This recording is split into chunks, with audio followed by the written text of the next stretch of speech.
friends. Welcome to the Creative Impact Podcast. I'm your host, Rachel Caldwell, and I'm so happy you're here. Each episode, I take some time to chat with fellow artists about life, faith, and the impact of the arts. I really have had a few art prodigies in my lifetime, and it may be intimidating for other teachers. And of course, if I looked at it on the surface, it might have been for me too, thinking that, wow, this student is way past me. Mm-hmm. But I really felt like the Lord had said to me, you can give them something. There's something that I have given you that you can give to them. Hey everyone, thank you for joining me for episode 35. My guest today is professional visual artist and professor Laura Sprague. Laura is a wife, mother, Nana, and Jesus follower based in Houston, Texas. She is a multidisciplinary visual artist, primarily a sculptor, who works in clay, glass, and metal. I loved learning about Laura's process as an artist and her experiences both as a teacher and a professional artist. She received a Bachelor of Science Degree in art education from the University of Wisconsin with a minor in Jewelry-Metalsmithing, which just sounds super fun. Laura shares from her over 20 years of teaching experience, ranging from elementary art to her current work teaching ceramic classes at the college level. In May 2016, Laura completed a Master of Fine Arts degree at Houston Baptist University in sculpture. We chat about that season in her life and the internal shift that took place from viewing herself as an art teacher to then viewing herself as a professional artist. Laura's heart for serving people is evident throughout our conversation. I enjoyed talking with her about the power of art to bring healing, whether in our own lives or in the lives of others. Enjoy my conversation with Laura Sprague.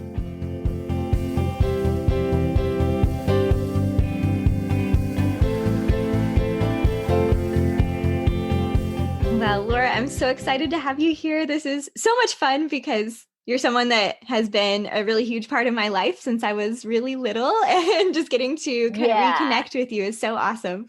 So much fun. I know. It's really fun to just kind of see your journey and see all the things that you're up to and got married. And are you teaching dance now? Yes. I'm teaching dance in a public high school.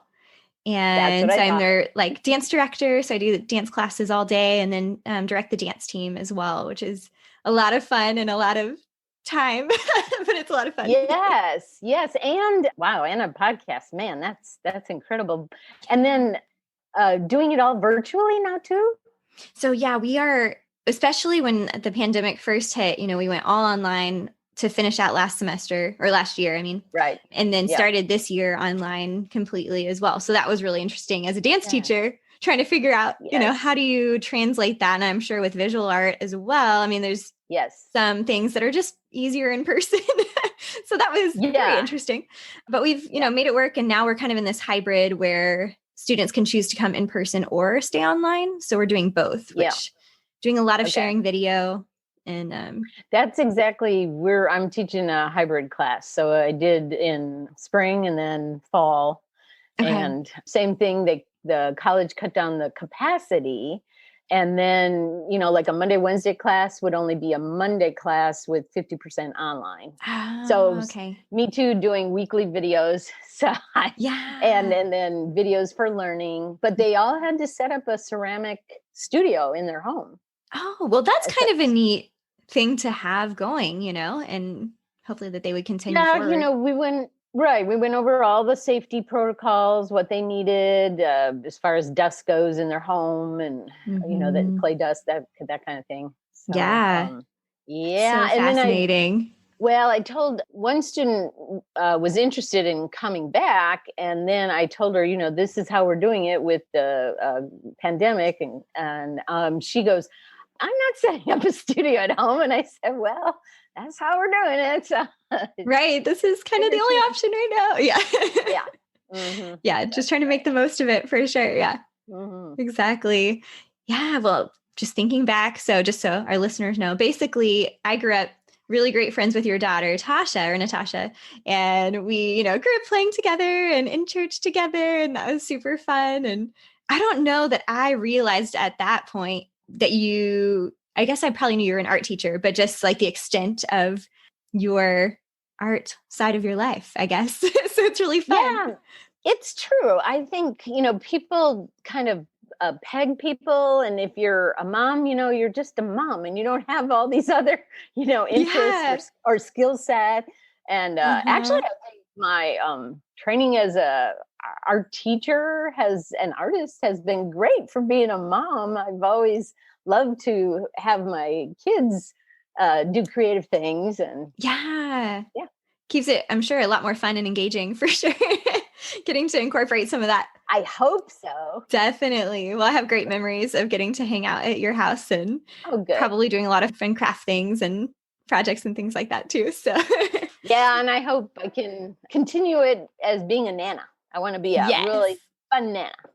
Yeah. So speaking of, do you want to share a little bit about yourself and your family and kind of your life right now? Well, let's see. Right now, I'm actually working as a professional artist and also a college professor, just part-time. Okay. So I teach ceramics at a local community college here. And I've loved that. I've actually I guess I've taught all ages. And so I've taught in elementary school art, really enjoyed high school art, and then got this MFA in 2016, and then in teaching college ceramics. So it's nice to teach in a specialty area, just one subject. And so then as a professional artist, I have a studio downtown that I rent. Oh, cool. And I call that my 3-dimensional studio because I wanted to see if I could call something up, but have you ever heard of lamp working? No. Okay, well, that is glass blowing on a small scale. So I would take rods of glass and then I use a burner that's in front of me and then melt it. Oh, okay. And yeah, actually, if it's hollow, you can blow through it and do actual glass blowing. So it's hot working with glass. And so there's glass down there. I have all my metalworking supplies, and then I have a ceramic clay working table, and then all the different clays and a good venting system. Yeah.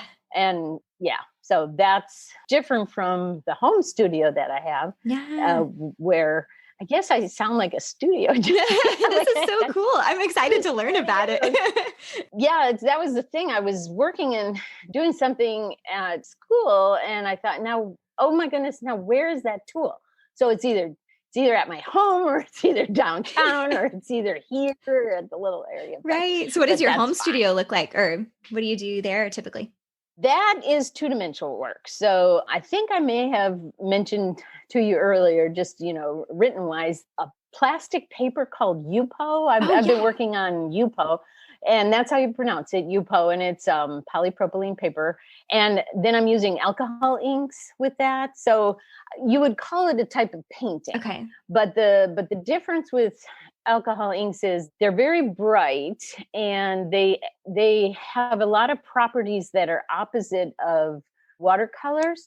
But as far as like, if you used watercolors, you would use water to lessen the saturation of the color. Right. Well, that doesn't happen with alcohol inks, but you use rubbing alcohol to actually work with the alcohol inks. Interesting. Yeah. Cool. Yeah. So it's really fun. And then that was the painting behind me that you saw. That was done with alcohol inks. It's a black and white. That one actually came from an inspiration in grad school, taking an Alfred Hitchcock class. Oh, and neat. It's from a movie. Yeah, it's from a movie called Notorious. Okay. I think I've heard of that. Yeah. Yeah. And he's quite an artist. I actually didn't want to take the class because I thought, Alfred Hitchcock, are you kidding me? And I never realized that he was a real artist, an artist in his mind. He would conceive things and then work them out in film. Yeah. And so anyway, the title of that painting is Rejection and Rescue. Oh, and cool. so it really, a lot of my paintings have a lot of different layers, and layers in terms of actual media, but layers in terms of media and content and meaning. Yeah, that's so neat. Well, I'm excited to see. I know you said you'd send pictures. I'm excited to see it more up close and get to study it some more. Yeah. Yeah. That's true. Sure. That's awesome. So let's see, what am I doing now? Oh, here's another thing I'm doing right now. I didn't actually mention this to you, but in summer, when the pandemic hit, I wanted to do something new art-wise. Mm-hmm. And so I had gotten an Apple Pen earlier in the year, and I have an iPad. And so I purchased a program called Procreate. Yeah, I've heard about that. Have you? Okay. Uh-huh. What have you heard? So my niece, I believe, may have just gotten that as a gift Ooh, yeah. over Christmas, and I actually don't know a whole lot about it, but kind of heard Okay. just a little bit that she was having fun trying it out, but I don't know what it does exactly. So, Well, it does everything. Oh my gosh, I'm so excited. So cool. What it does is it replicates medias. And Oh, so I took a class that was through, it's called Sketchy, is the actual organization. And it was 30 portraits in 30 days. ooh. It's on demand. So I've yet to finish all 30 portraits, but the couple portraits that I've already tried, because school started and I had to get on board and do all the digital stuff and, change up all the content and stuff. So I still want to continue to work through these portraits, but they turn out really well. One was a kind of a black and white charcoal, and then another colored portrait, and all different types of people. Mm-hmm. So I think in my artwork, I have a figurative emphasis. So I'm going to say that that's why I gravitated to doing that portrait class and using, of course, trying to use the new software tools, but then doing it as far as working on the human face with a portrait. Yeah, that sounds so neat. I need to look into it and kind of check out the program and everything. So fun. Mm-hmm. It's a good program. Yeah. So that's what I'm kind of working on now. Like I told you earlier, we're expecting a new baby in the family in a couple of weeks. So that will give us 3 grandchildren. That's so exciting. So family-wise, that's wonderful. Yeah, for sure. That's so great. Well, I'd love to hear where you kind of got into art in the first place and what drew you to pursue art. That is an interesting question, because I think I had written to you earlier, and it's true. My grandmother was an artist. She worked in oil paintings. Okay. And she was also a 4th grade teacher. So she was employed full time, but really did that as a hobby. And then my mother really worked full time selling art and selling acrylic paintings. So neat. She had paintings on the kitchen table my whole life. And so for a while, I thought, where did we eat? We must have ate on the dining room table, because she used that. And I was working in an architectural firm, and some of the architects would come to me and say, we like this, here's this color, this is what we want. And then I'd mix it up and whip it up, and they go, that's perfect. And I thought, where did I really learn color? I hadn't had a lot of color classes at that point. It was early on, and really learned it just at the kitchen table with my mom, kind of through osmosis. Yeah, just color. Watching her and kind of, Right. But I have always enjoyed people. So in college, my schooling was art education, was teaching art. Yeah. So really half of my classes were education classes, half of them were art classes, with a minor in jewelry and metalsmithing. Yeah. Which I really like. That seems like a really fun minor. I'm like, I didn't know that existed as a minor. That's so neat. Yeah, right. It did a while ago. And then the other thing, I guess I want to do it all. I wish I could live like 100 lives. Yeah. There's just not enough time. But there were only 2 art therapy programs in the country at the time too. And I wasn't willing to move, so I didn't go into art therapy. But then I went into art education. And so with that, I enjoy tools and power tools. Mm-hmm. And it's kind of funny, because I'm kind of a small person and a woman, but I can run with the best of them on band saws and table saws and drills. That kind of thing. So that was the jewelry and metalsmithing was right up my alley that way. Yeah. And that's so neat. So, So anyway, I went into art teaching instead of professional artist. And I guess for a long time, if someone said, well, how do you occupy your time, or what is your career or skill set? I would say art teacher. So I would never say artist. Mm. But yeah, it wasn't, I think, until after I did that MFA started in 2014, graduated 2016, Masters of Fine Arts with an emphasis in sculpture, that I think the biggest takeaway from that was the art, seeing exactly what's meant by an artist. Mm. People would use the term artist for musicians. Yeah. And I kind of thought, what are they talking about? Why do they use the term artist? Because I was so into being a visual artist. Right. You can't use that word. You have to say musician. Yeah. But then the whole idea was what an artist is in your mind, and seeing things in layers. So if you are a creative writer, you're thinking in layers. If you're a musician, there's layers in music. If you're dance, I'm sure there's layers in choreography and Yes, I imagine. And so similarly, even in visual art, when I would teach my students, someone would say that painting is flat. Well, what they mean is there's really no depth. And you can create depth with layers, but you can, like I had talked earlier, you can create layers of meaning or content within your visual artwork too. Yeah. So I guess I saw the arts in a broad sense. And then, of course, after I graduated, I got my DBA, and then doing business as Laura Sprague, and then Laura Sprague Art, and then have to pay quarterly taxes. So that makes me a professional artist, not a hobbyist. Exactly. There you go. When taxes start getting involved, it's official, right?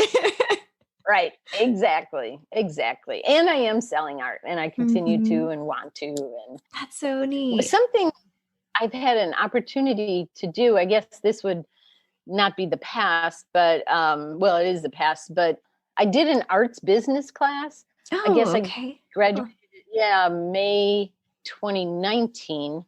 And it was an awarded class of 25 artists through an organization in Houston called Fresh Arts. Okay. Yeah. And so the program was called Artists Inc. And when I say artists, it's all kinds of artists. So there was, in my small little cohort, there was a dancer, then there were writers, photographers, all the different arts broad-wise. Mm-hmm. Anyway, that was super fun, and had to learn a lot about business in that aspect and selling. Yeah. It's kind of a whole nother skill set in a way, I think, from the art side of things, Yes, the business aspect of it. Mm-hmm. Yeah, for sure. So I'm still working at that part. Yeah. Yeah.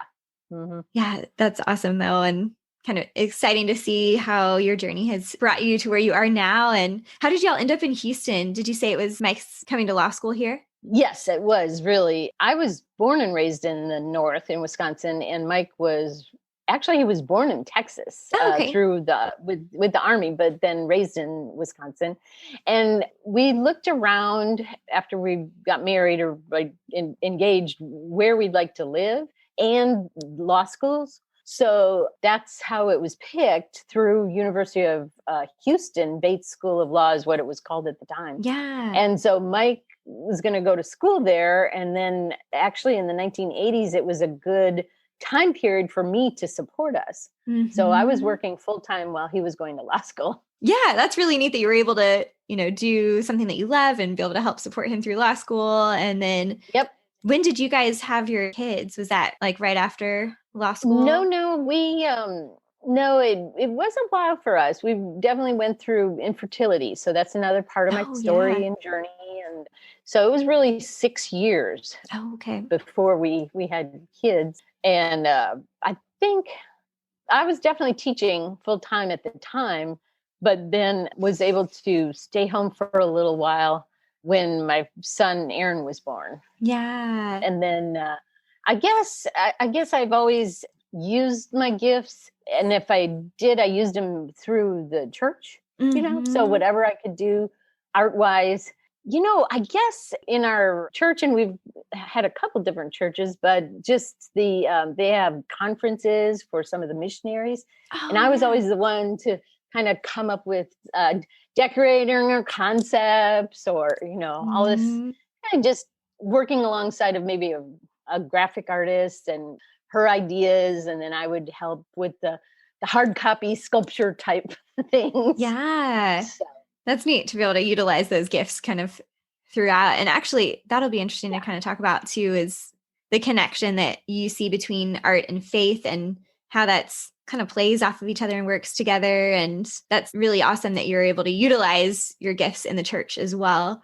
Because I yes. know it's different for Mhm. different people, the experience of, what that looks like connecting kind of the artist element with our faith as well. So yeah, I don't know if you want to jump Yes. into that. That's kind of a whole nother side topic, but Yeah, sure. No, it is. I in thinking about some things, one of my hero mentors, and I read this book. I can't remember if it was during grad school as kind of a seeking out of the idea of art and faith, but is the woman Madeline L'Engle. Have you yes, heard of her or I know her? have. Okay. Yeah. Yes.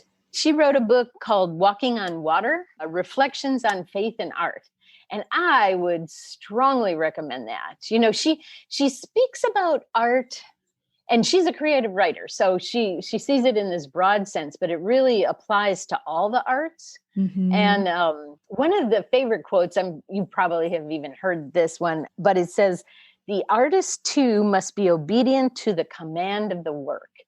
And Mm-hmm. I really understand that and internalize that. So as far as a actual working out of that, I remember I was working on a piece in grad school, and my practice is usually to really give it to the Lord and pray about the piece that I'm doing. Mm-hmm. And I can see where the Lord works in my mind and my heart. And I was working on this piece, and it was as if another person was doing it.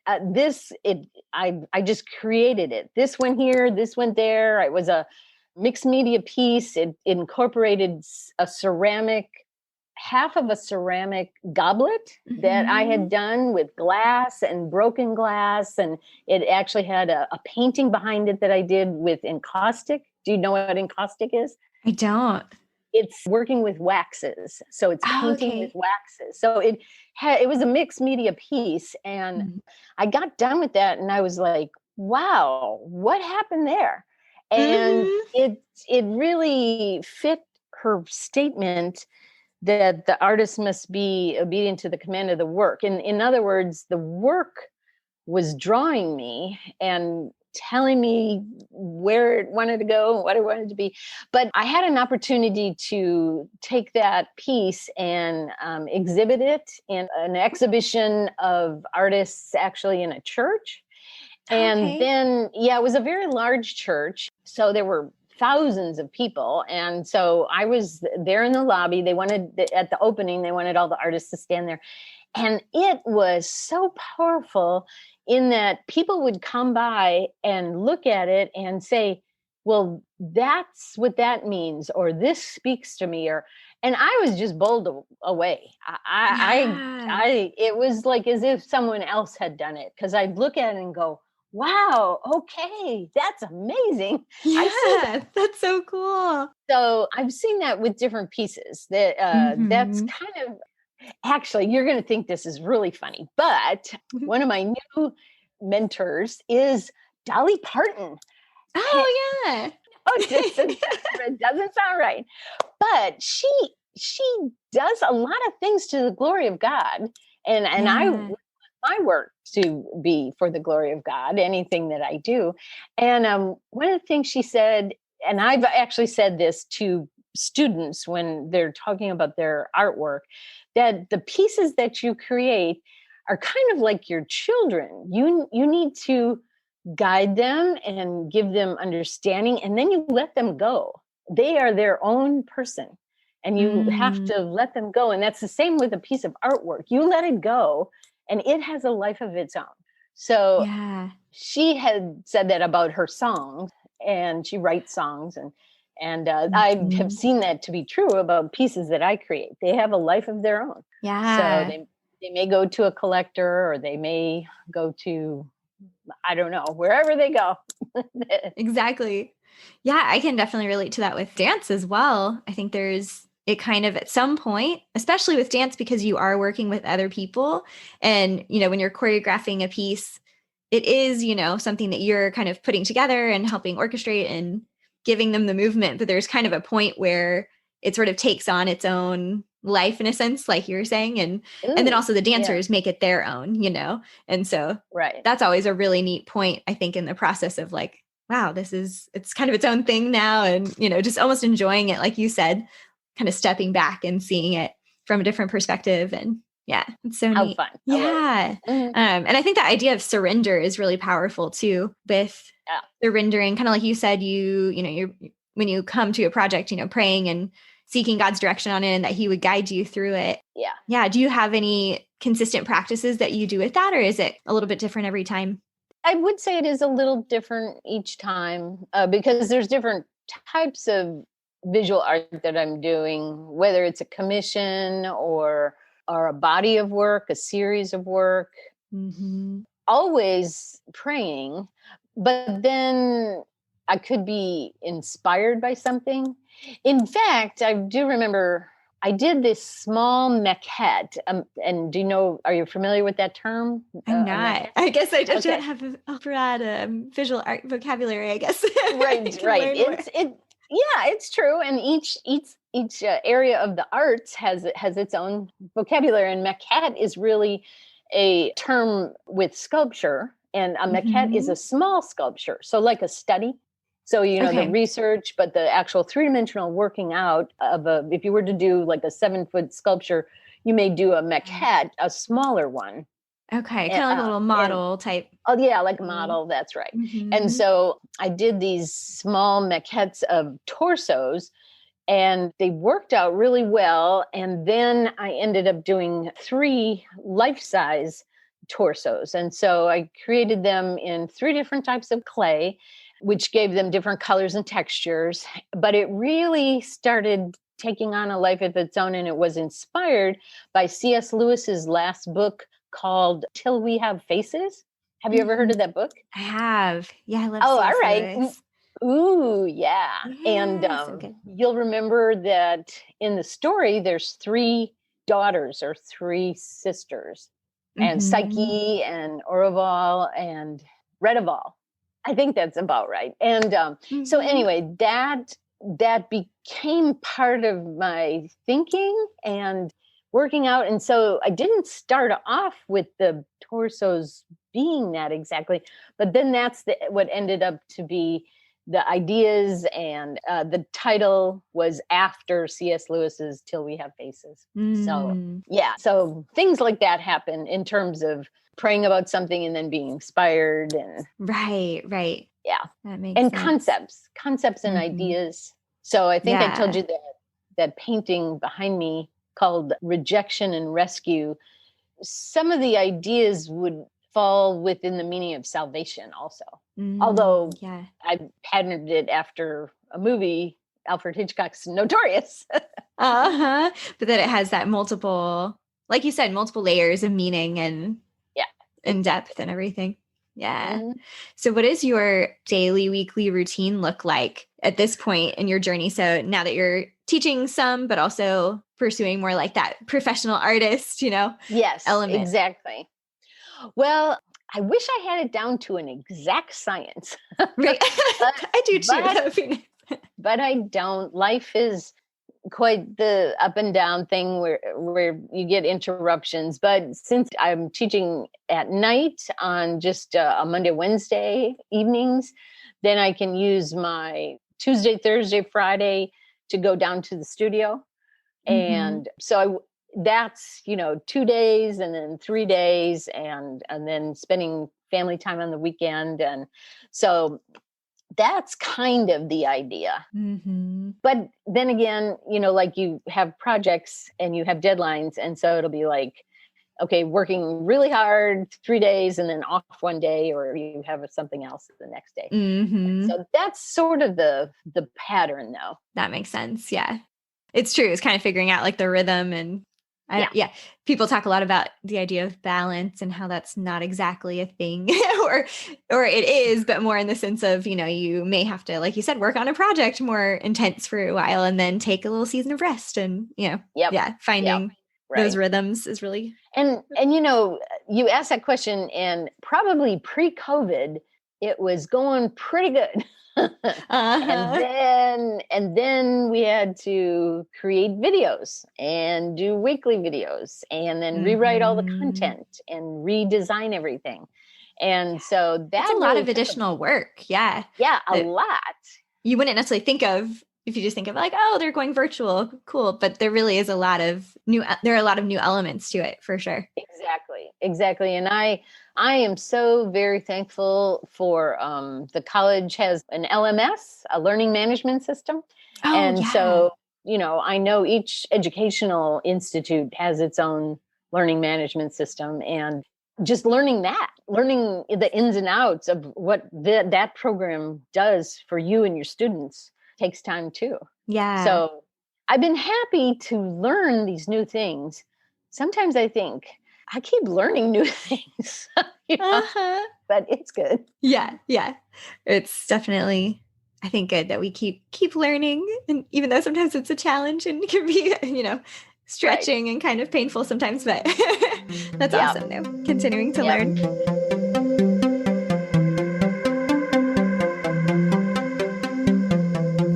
I'd like to take a quick pause from our conversation just to tell you about FaithBox.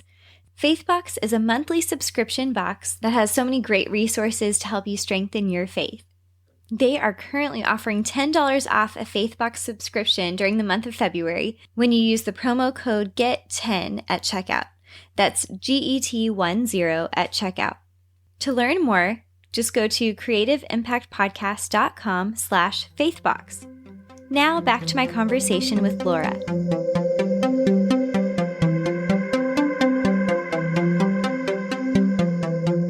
So thinking back to your time as a teacher, were there moments that you look back on as like highlights? Yeah. Well, one highlight I didn't mention to you, I really love this part. I checked my email, and we're, on holiday break, and I checked my email and there was one there, and I thought, and it said University of Houston. And I was like, oh, well, that's interesting. And so one of my students wants to pursue architecture at University of Houston. And so I need to write a recommendation for them. Yeah, and that's exciting. It is. She was a wonderful student. I was so proud of her. We had a virtual student exhibition for, the end of the year. This was fall. And this was with all the other students and all of the design students, the painting students, the ceramic students. And she won first place with a vase that she did, a really nice kind of, I would say she really went all out, and she created most of this at home, but we are hybrid. So, she came, she had to travel with it, traveling with ceramics. That was another thing. And so she made this graffito vase. So writing that recommendation will be a fun thing to do for me.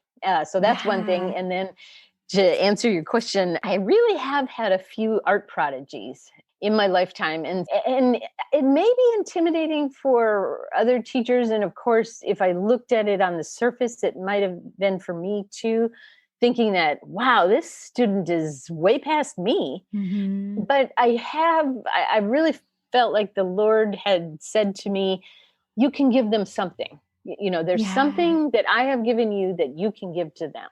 And so I have found that to be true, whether it was on the side of color, maybe they were a little weaker with color, or maybe I helped them develop their ideas and their concepts, kind of stretch them, help them to work through that way.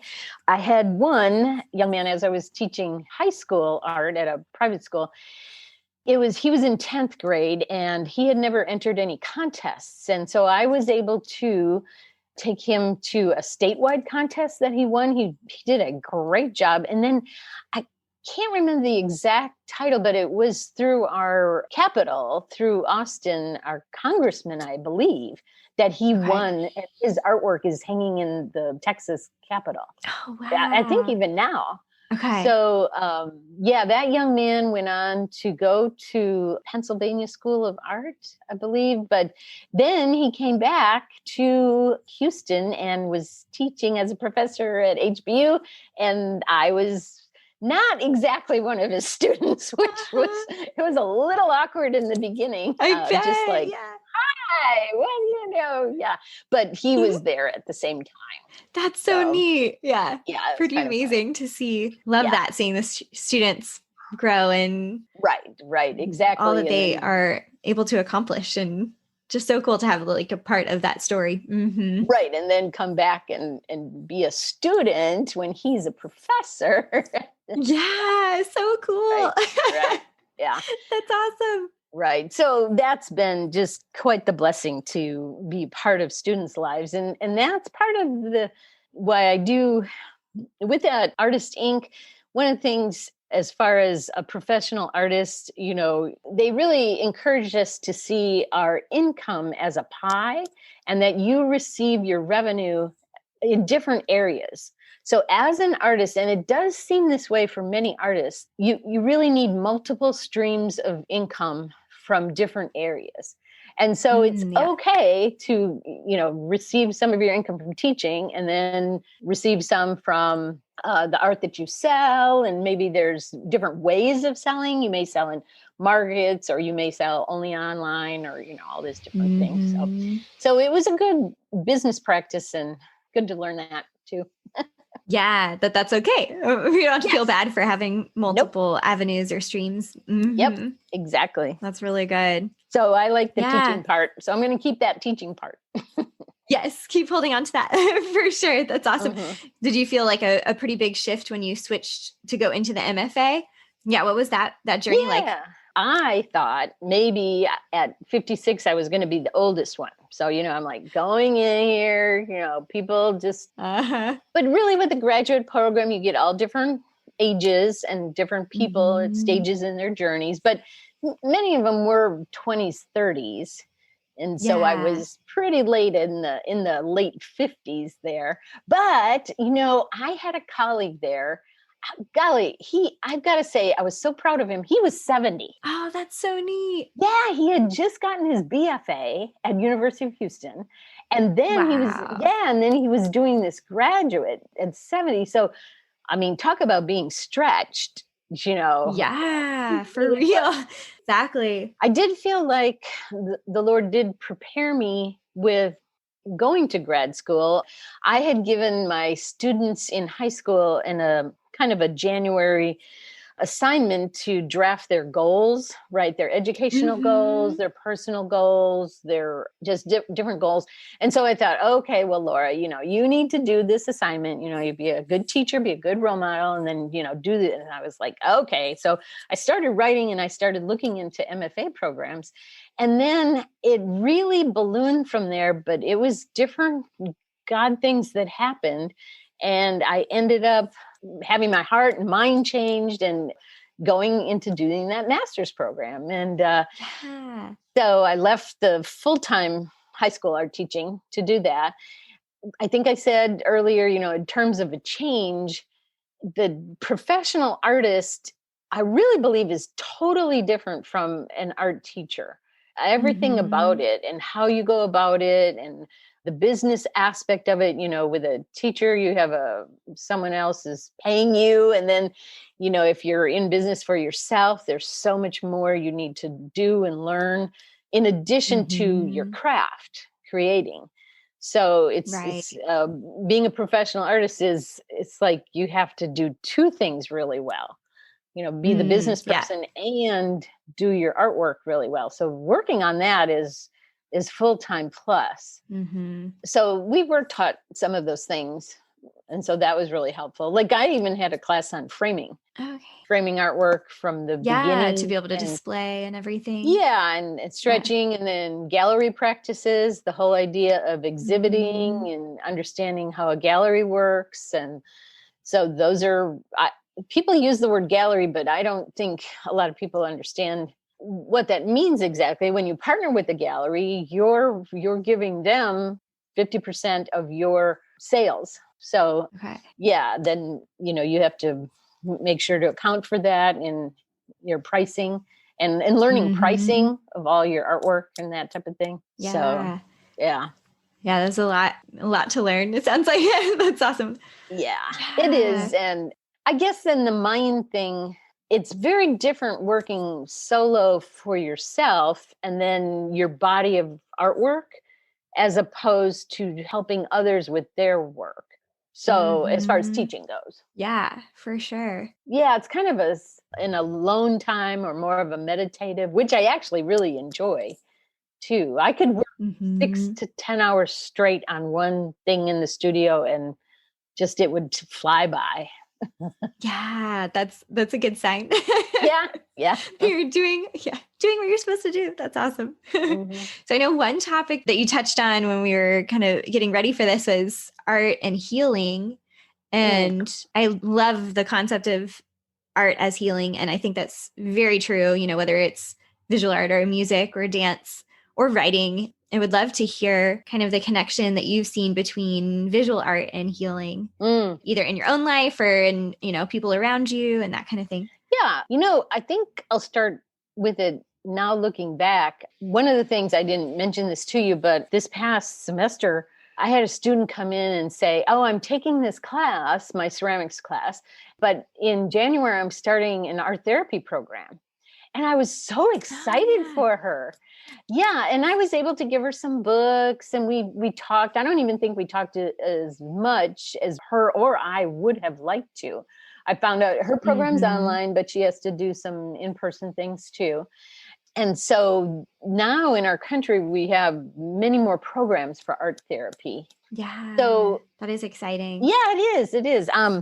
I am going to show you, and maybe I could send it to you too, but this piece right here. So Rachel is seeing it. Okay. So you can tell that it's sort of like an ink working. Yeah. It has the blacks, which was inks. So a year before my mother passed away, and I had told you she's an artist, she took a art therapy course. And that was one of the pieces that she did in that class. And oh, really? Yeah. So I, as a young woman, I saw how helpful that art therapy class was to her. And really, I tell my students that visual art is a language, just like the other arts are languages. And it's really a language of the heart and soul. So when you use your gifts and this art as an expression of your heart and soul, it's so helpful for you to see it and to have it out there and to have it come out of you. And so this that piece that I showed you, that art therapy visual painting that my mom did, that's actually one of the pieces I did in grad school. I did a companion sculpture to that. Oh, that's so neat. Well, the neatest reflecting on that. Yeah, the neatest part about that was that it was a metal piece. It was a large copper sculpture, and I ended up using a patina. Do you know what that is? That word, the word patina? Is it like where it changes the color of the metal or something? It does. Okay.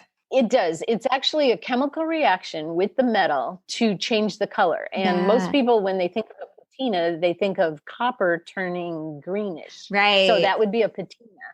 So I used copper to make this sculpture and a lot of other tools and torches and all the rest. But then the patina I put on it was a black patina. Okay. And then I used some yellows in glass and blue, that kind of thing. So, but then there was, I was invited to be in an exhibition, and I put that piece in, and it was juried in, and I was actually happy and surprised that it was juried into this exhibition at the Jung Center. And so the Jung Center in Houston is a center for healing, and they actually have art exhibits there. Have you ever gone to an art exhibit there? I don't think so. I need to go. Yeah, I didn't really realize that. And so I feel like the piece actually came full circle, that it was conceived as an art therapy piece. And then I did this companion sculpture, and then it was shown at the Young Center. So, so art therapy that way has been helpful. And then during my journey, one of the things I've done is create mosaic sculptures. And I have taken that to teach workshops to other people in terms of mosaics. And so that had a spiritual component in that I had a friend of mine, she actually wrote a really wonderful artist statement that I would read in the beginning before all the students did all these mosaic sculptures, talking about our brokenness and putting it together, and God really being the grout that holds all of our broken pieces together, kind of that idea. Yeah. In some aspects, that would be a type of therapy that you would work out with an actual product, an art product, a mosaic piece. Yeah. So I've done that workshop a lot of times, a lot of places, I know I did it for a women's retreat at one point. Yeah, something like that. And so I know, you had asked a question about a low point in your journey. Yeah. Right. And so I had told you a year ago, we had a very traumatic event with my niece taking her life here at our home, about a year ago. It's horrible. And so this year for me has been a year of healing.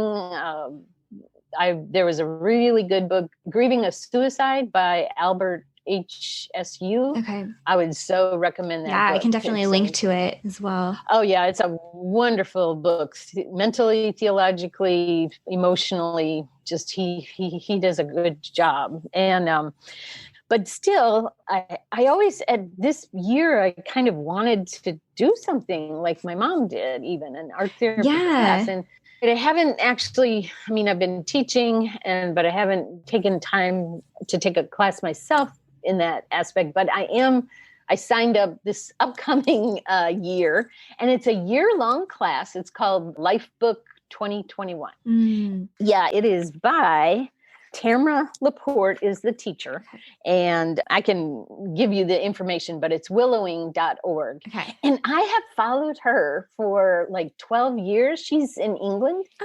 And she's been teaching virtual classes. Yeah, she's been teaching virtual classes for that long. For this Lifebook class it's its 10th anniversary.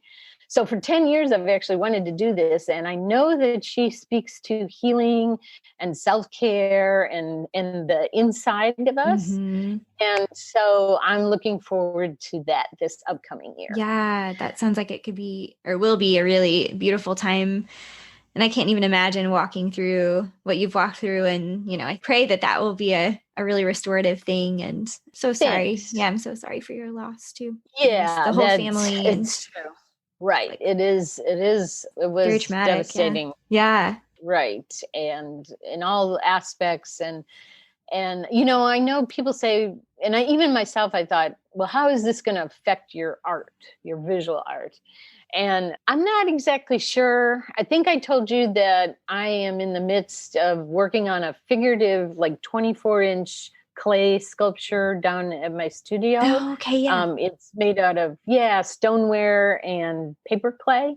So you just refer to it as paper clay. And it's a woman figure. It's a live modeling. It was done looking at a live model and then crafting it. And so somewhere in there, and in fact, it was therapy actually working on that, and I need to continue to finish it. I do love the fact of clay. It's not done until you fire it. So you can move it and change it and resurrect it and, do all the work. It's quite a process. Yeah. So a lot of my artwork has to do with hope and restoration and transformation. Those are some of the ideas. And so I hope that female sculpture somehow works its way as a therapeutic piece now that this tragic incident is behind in my past. So we'll see. Yeah. Yeah, I love that. The restoration and hope. Thank you for sharing that. I love that God's given us tools to, be able to use to find more, depth of healing and to communicate. And like you said, kind of a total, the heart language and being able to express things that we can't even really sometimes say out loud or even don't even realize or maybe inside of us, and like that he's given us those avenues to process through things like that. Yeah. So cool. Well, this has been so awesome. And I love to ask everyone that comes on the show, do you have any word of encouragement or advice that you'd like to share? Oh, well, yes. And then also, I know you had asked of a high point too. I want to make sure to tell you that high point too. Yes, that would be awesome. If you want to share that first, that would be great. Okay. And then we can go into it. Sure.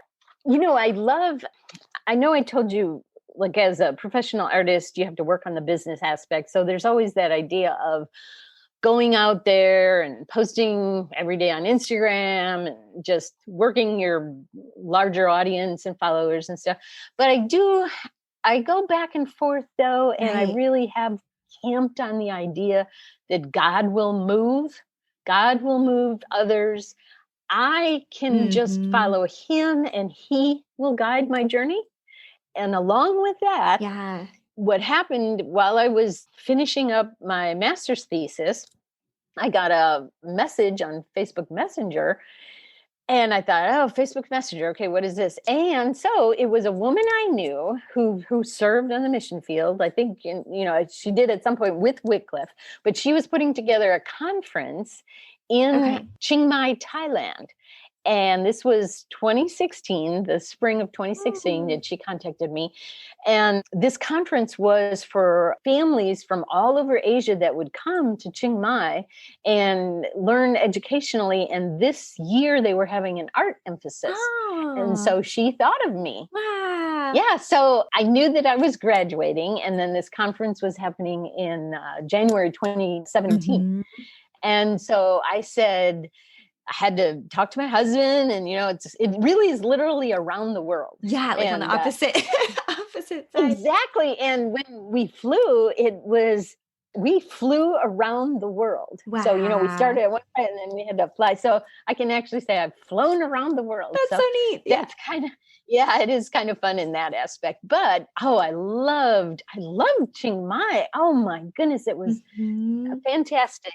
So I did a little workshop called Art from the Heart, but when I wasn't actually teaching the others in that small workshop, what I was asking the 200 participants, which included the kids and the men and the women, I had seen an idea from an art teacher. And so I drafted this idea of an installation where every person would do a feather. So the feather itself was about 3 feet long. Oh, so wow. each person did about a 3 foot long feather. And what I did is, in terms of, like, I had let's say second grade do red, and I had the fifth graders do blue, and I conceived it in terms of its colors. And then at the very end of this week-long conference, I had all these feathers and I put them together on a background of the hotel stage, and it became wings, of course. And now you got to remember, this was 2017. So you probably have seen this, but this was on the front end of when this became kind of popular. And then all the families lined up, and then I stood on a chair, and everybody handed me their cell phones, and they were coming up on the stage and then taking pictures. That's so fun. It is. It was fantastic. It was the fastest de-installation I have ever done, because when you do an installation, part of it is taking it down and de-installing it, right? Yeah. So that always takes like 3 times as long. These people were so excited about the feathers that they made that they took them down, and I didn't even have, like, it was all done. Nice. Like, in an hour. They just did the work. Right. They did the work. So that's so great. Just going. At the end of that trip, we ended up going to Cambodia to go see Angkor Wat. It's a large temple in Cambodia, one of the largest temples in the world, actually. And so that was the fun part too. But really, just being able to minister and serve these families where they worked out art. And some of them, it was just a release and a change. And it was therapeutic for them doing this. And so that was really fun. That was a highlight of my art journey. Really an awesome highlight. It was. And it was nothing that I sought after. It was just felt like something God allowed me to do. Right. Just a gift from God, and that he opened the door. Love that. Yeah, and how he brings those things, and those gifts and moments. Exactly. So good. But to answer your question from before about something to share for fellow artists. Now, I'm just going to say that, of course, lately, well, I told you my daughter's having a baby, and then, the tragic incident a year ago. So I really was thinking about this and the idea that birth and death kind of stops us in our tracks. But I guess I was thinking of the idea and the importance of the arts. And really, the arts can stop us in our tracks, too. You see a beautiful painting or you hear a song that you just want to repeat it, and it ministers to your heart, and dance and creative writing. And so the idea of beauty, I guess I'm camping on that idea of the arts and beauty of late. And there's an admired musical artist. His name is Stephen Roach. And so something that I've been repeating to myself this year as a mantra to help me this whole year is keep creating. The world needs your art. And so, of course, I want to give him credit, but that's something that's been meaningful to me that I would share with others, because you think sometimes artists, we want to give up. And the world needs your beauty or your art. Yeah, thank you for that. And it can sometimes feel like there's so many other voices, that it's like, well, does mine really even matter? Is it really helping anyone? And that's such a beautiful reminder of the truth that the world does need our art. And every single person, we may speak to a similar topic, but differently through our voice, Exactly. That kind of thing. Yeah, we are so individually made. God made us so unique on purpose so that, maybe our voice will resonate with another's voice. And when I use the word voice, it's in the larger capacity of the arts, where you say, find your voice. Right. Your exactly. Voice in the office. Yeah, that's good. Love it. Well, one just fun question that I like to ask is, what is one of your favorite things right now? And that can be, it's very open-ended. So, yes, let's see. Oh, now wait a minute. Okay, let's see. Okay, do you see my Minnie Mouse watch? Yes. So Minnie speaks to me. It's 11:12. That's a favorite thing. That is so silly, but it really is that's a favorite thing. It brings joy. Right, it does. How does Minnie Mouse? So I'm in a Minnie Mouse phase with my 2-year-old. Yes. children. So fun. That's a favorite thing. But of course, I've been working with these alcohol inks too, and Yupo. And so it's kind of fun because that's fast and easy. And sculpture is longer, thoughtful, working out process. So I love to be able to be a multidisciplinary artist where I can balance that. And, that is nice. Have fun with something quick and fun. Yeah. Get a little bit of, balance in it for sure. Yeah. So cool. Yeah. Well, I'm so grateful we've been able to have this time together and get to hear more about your journey and, what you're working on right now. And if people wanted to get in touch or check out your art, what's the best way to do that? Yeah, I would say through a website, laurasprague.com. So kind of easy, to, and I did that on purpose, just straight out my name and .com. And then, of course, I love Instagram. And my Instagram handle is @Laura Sprague. And then my name is Laura Sprague Art. Okay, perfect. So yeah, those ways. In fact, I had somebody contact me through my website, and I've had different contacts for commissions that way. So it works. Yeah, that's great. Yeah. So people, if you are interested, definitely reach out. That'll be awesome. Yeah.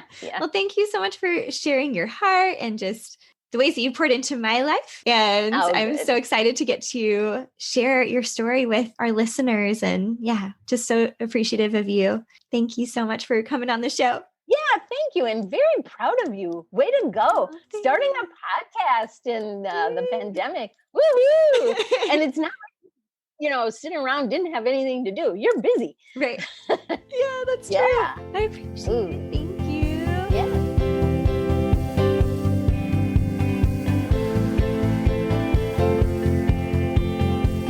It was so wonderful catching up with Laura on today's conversation.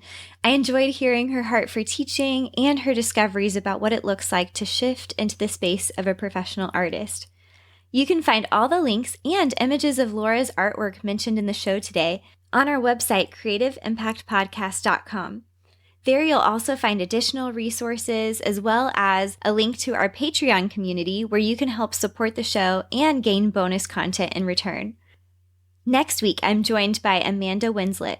Amanda is a Zumba instructor with a passion for dance, music, and ministry. She shares her powerful testimony of God's redeeming work in her life. You won't want to miss it.